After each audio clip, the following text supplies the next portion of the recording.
आज इस वीडियो के बाद हम स्लीप के एक्सपर्ट बन जाएंगे और आज हम 3 चीजें देखेंगे। पहला कि हमें किस पोजीशन में सोना चाहिए, दूसरा कि जल्दी नींद लाने के लिए क्या क्या तरीके हैं, और तीसरा हमें कितनी देर तक सोना चाहिए। तो सबसे पहला सवाल आता है कि स्लीप के बारे में हमें इतनी इन्फॉर्मेशन क्यों होनी चाहिए। हम दिन भर अपने काम में कितना फोकस रहेंगे, कितने एक्टिव रहेंगे, हमारा परफॉर्मेंस लेवल क्या होगा, कितनी जल्दी हमारे फेस पर रिंकल्स आएंगे, ये सब डिपेंड करता है स्लीप पर। और हमें cancer, heart disease, Parkinson disease, Alzheimer disease, इन सब डिजीज के चांसेस भी डिपेंड करते हैं हमारी स्लीप की क्वालिटी पर। तो सबसे पहला सवाल आता है कि हमें किस पोजीशन में सोना चाहिए। हम लोग 3 ही पोजीशन में सो सकते हैं, या तो बैक पर, स्टमक पर या साइडवेज। मेजॉरिटी लोग 63% लोग साइडवेज सोते हैं। तो हम पहले इसी से स्टार्ट करते हैं। हम 2 तरीके से साइडवेज सो सकते हैं, लेफ्ट साइड या राइट साइड। हजारों सालों से चला आ रहा आयुर्वेदा और इवन आजकल की लेटेस्ट साइंटिफिक डिस्कवरीज बताती है कि लेफ्ट साइड सोना हेल्थ के लिए सबसे ज्यादा फायदेमंद है। अब सवाल आता है कि क्यों। इस बात को आप लॉजिकली एक्सप्लेन करो, तो इसके लिए मैं बहुत थोड़ी सी बायोलॉजी का सहारा लूंगा। आप जैसे ही कोई खाना खाते हैं तो वो खाना एक पाइप के जरिए आपके पेट में पहुंचता है। इस पाइप को एसोफेगस कहा जाता है। अब जैसे ही खाना आपके पेट में पहुंचता है, आपके पेट में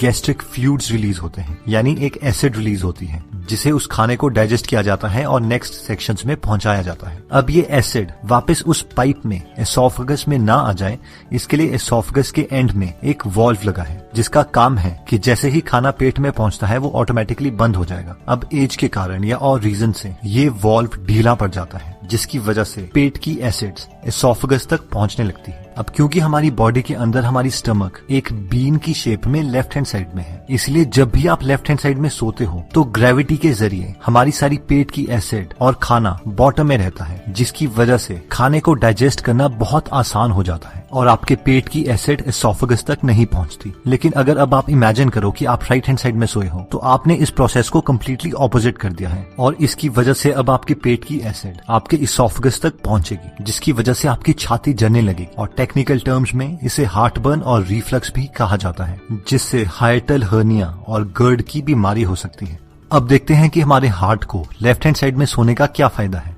हमारे बॉडी की सबसे बड़ी आर्टरी आयोटा है, जो कि हार्ट के साथ कनेक्टेड है और लेफ्ट हैंड साइड में टिल्टेड है। आयोटा को डायरेक्टली हार्ट से खून मिलता है और वो खून हमारे लोअर पार्ट ऑफ बॉडी में जाता है। अब अगर हम लेफ्ट हैंड साइड में सोते हैं तो नेचुरल ग्रेविटेशनल फोर्सेस की वजह से हमारे हार्ट को आयोटा में खून पहुंचाने के लिए बहुत कम एफर्ट करना पड़ेगा, और जबकि ये एफर्ट बहुत ज्यादा होगा अगर हम राइट हैंड साइड में सोते हैं। अगर आपने अपने घर में पंप लगाए हैं तो आप इस प्रिंसिपल को आसानी से समझ सकते हैं कि पानी को ग्राउंड फ्लोर से 10th फ्लोर में पहुंचाना मुश्किल है, जबकि ये बहुत आसान है अगर आपको पानी को 10th फ्लोर से ग्राउंड फ्लोर में लाना है। इसलिए अगर आप पूरे दिन में 8 घंटे लेफ्ट हैंड साइड में सोते हैं तो वो 8 घंटे आप अपने बेस्ट फ्रेंड हार्ट की मदद कर रहे हैं। लेफ्ट हैंड साइड सोने का तीसरा फायदा होता है लिम्फेटिक सिस्टम को। लिम्फेटिक सिस्टम का ऑर्गन स्प्लीन हमारे बॉडी की लेफ्ट हैंड साइड में स्टमक के साथ होता है। स्प्लीन का बेसिक फंक्शन होता है खून को साफ करना और डैमेज्ड रेड ब्लड सेल्स को बॉडी से हटाना और इमरजेंसी कंडीशंस के लिए खून स्टोर करके रखना, जैसे कि कट या इंजरी।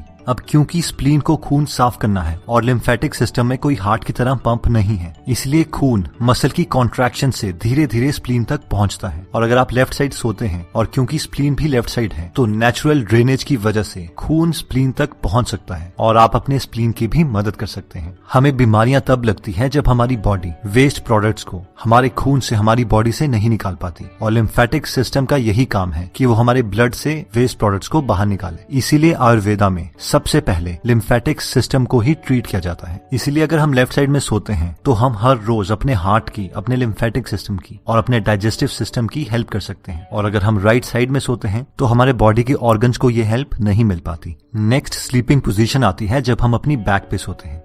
इस पोजीशन में सोने से हमारे बॉडी के ऑर्गन्स को ना कोई एक्स्ट्रा काम करना पड़ता है, ना ही उसे कोई एक्स्ट्रा एडवांटेज मिलती है, लेकिन हमारी स्पाइन नेचुरल अलाइनमेंट में रहती है, जिसकी वजह से हमें कोई भी बैक पेन, नेक पेन या फिर शोल्डर पेन नहीं होती।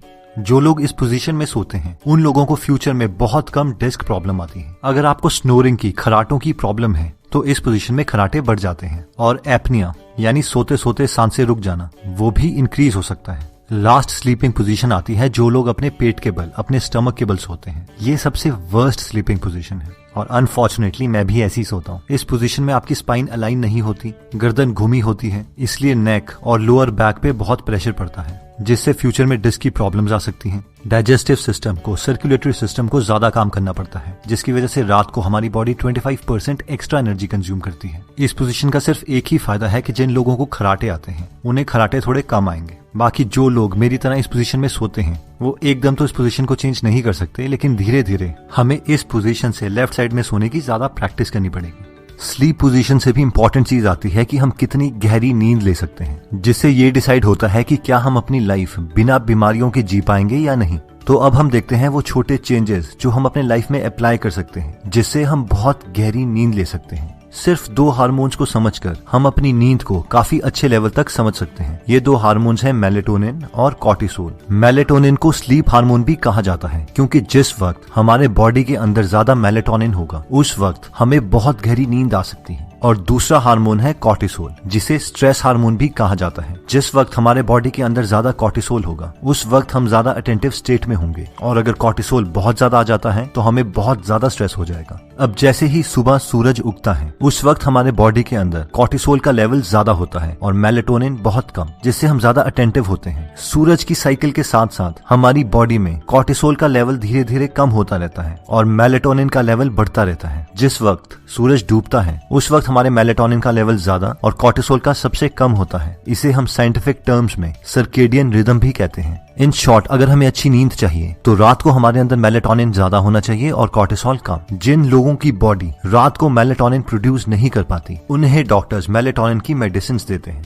हमारा गोल हमारी बॉडी में मेलेटोनिन नेचुरल तरीकों से लाने का है, ना कि दवाइयां खाकर, जिसके ऑब्वियसली बहुत सारे साइड इफेक्ट्स भी हैं। अगर हमें अपनी बॉडी में मेलेटोनिन नेचुरल तरीके से पैदा करना है तो हमें अपने बॉडी को 2 कंडीशंस प्रोवाइड करनी पड़ेगी। पहला है डार्कनेस, यानी कमरे में पूरे तरीके से अंधेरा, और दूसरा है consistent sleep and wake cycle, यानी हर रोज ऑलमोस्ट सेम टाइम पर सोना और सेम टाइम पर उठना। कमरे में अंधेरा होना हमारी गहरी नींद के लिए इतना ज्यादा इंपॉर्टेंट है कि कॉर्नेल यूनिवर्सिटी के रिसर्चर्स ने एक एक्सपेरिमेंट किया, जिसमें उन्होंने एक आदमी को एक पूरे अंधेरे रूम में सुलाया, उसके साथ सेंसर्स अटैच किए और फाइबर ऑप्टिक केबल से एक 50 पैसे के सिक्के के बराबर थोड़ी सी लाइट उसके घुटने के पीछे कंसिस्टेंटली फ्लैश करी, और सिर्फ इतनी सी लाइट से उसकी पूरी स्लीप साइकिल डिस्टर्ब हो गई। और जो लोग रात को पूरे अंधेरे में सोने से डरते हैं वो रेड लाइट का नाइट बल्ब यूज कर सकते हैं। नेक्स्ट आता है ब्लू लाइट। हार्वर्ड के रिसर्चर्स ये कंफर्म कर चुके हैं कि ब्लू लाइट हमारा कॉर्टिसोल लेवल इंक्रीज करती है और मेलेटोनिन सप्रेस करती है, यानी डिक्रीज करती है। और अनफॉर्चुनेटली हमारे सारे गैजेट्स, हमारा सेलफोन, हमारे लैपटॉप, हमारा टेलीविजन, ये सारे ब्लू लाइट एमिट करते हैं। और रात के वक्त हर 1 घंटा जो हम इन डिवाइसेस के साथ गुजारते हैं उससे हमारी 30 मिनट की डीप स्लीप कम हो जाती है और फिर बीमारियां लगने लगती हैं। अब ऑब्वियसली हम इन फोन से इतना एडिक्टेड हो चुके हैं कि हम इन्हें नहीं छोड़ सकते, इसीलिए मैक्सिमम फोन्स में ब्लू लाइट फिल्टर का एक फीचर प्रोवाइड किया होता है, जिससे हमारी स्क्रीन पेल येलो कलर की हो जाती है। इस फीचर को यूज करके हम अपने स्लीप की क्वालिटी को इम्प्रूव कर सकते हैं। जिन लोगों के सेलफोन में ये फीचर नहीं है वो एंड्रॉइड में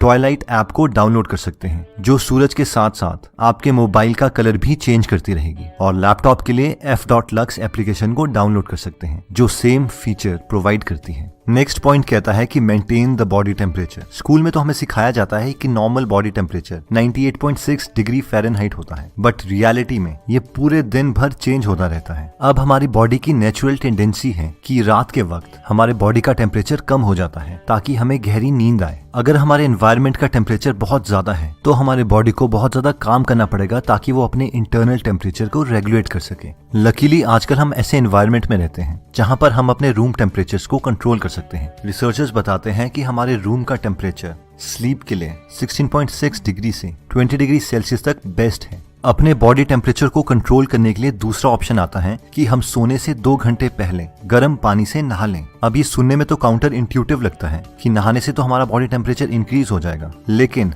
नहाने के बाद जैसे ही हमारे बॉडी का टेम्परेचर इंक्रीज होगा वो ऑटोमेटिकली हीट रिलीज करता रहेगा ताकि बॉडी का टेम्परेचर और एनवायरनमेंट का टेम्परेचर बराबर आ जाए। और फाइनली वो थोड़ी एक्स्ट्रा हीट रिलीज कर देगा जिससे बॉडी का टेम्परेचर एनवायरनमेंट के टेम्परेचर से थोड़ा कम रहेगा और हमें गहरी नींद आएगी। नेक्स्ट पॉइंट आता है कि हर रोज हमें कितने आवर्स तक सोना चाहिए। तो नेशनल स्लीप फाउंडेशन के 18 एक्सपर्ट्स ने मिलकर एल्सवेयर के स्लीप हेल्थ जर्नल में हमें ये रिकमेंडेशंस दी हैं। 0 से 3 मंथ्स के न्यूबॉर्न्स को 14 से 17 आवर्स तक सोना चाहिए। 4 से 11 मंथ्स के इन्फेंट्स को 12 से 15 आवर्स सोना चाहिए। 1 से 2 इयर्स के टॉडलर्स को 11 से 14 आवर्स सोना चाहिए। 3 से 5 इयर्स के प्री स्कूलर्स को 10 से 13 आवर्स सोना चाहिए। 6 से 13 इयर्स के स्कूल एज्ड चिल्ड्रन को 9 से 11 आवर्स सोना चाहिए। 14 से 17 इयर्स के टीनेजर्स को 8 से 10 आवर्स सोना चाहिए और 18 से 64 इयर्स के यंग एडल्ट्स और एडल्ट्स को 7 to 9 आवर्स सोना चाहिए और 65 इयर्स से बड़े ओल्डर एडल्ट्स को 7 to 8 आवर्स सोना चाहिए। तो दोस्तों इस वीडियो में हमने 3 चीजें देखी। सबसे पहली थी स्लीप पोजीशन। अगर हम लेफ्ट साइड में सोते हैं तो वो हमारे बॉडी प्रोसेसेस को हेल्प करता है, जैसे कि हार्ट को हेल्प मिलती है, स्टमक को मिलती है और स्प्लीन को मिलती है। सेकंड हमने देखा था कि हमारी स्लीप की क्वालिटी को इम्प्रूव करने के लिए हमें अपने बॉडी में नेचुरल मेलेटोनिन प्रोडक्शन इंक्रीज करनी पड़ेगी और वो हो सकती है जब हम पूरे अंधेरे में सोते हैं, सोने से पहले ब्लू लाइट को अवॉइड करते हैं या फिर स्लीप से 2 घंटे पहले गर्म पानी से नहा लेते हैं। और फाइनली हमने देखा था कि हमें हमारी एज के अकॉर्डिंग कितनी देर तक सोना चाहिए।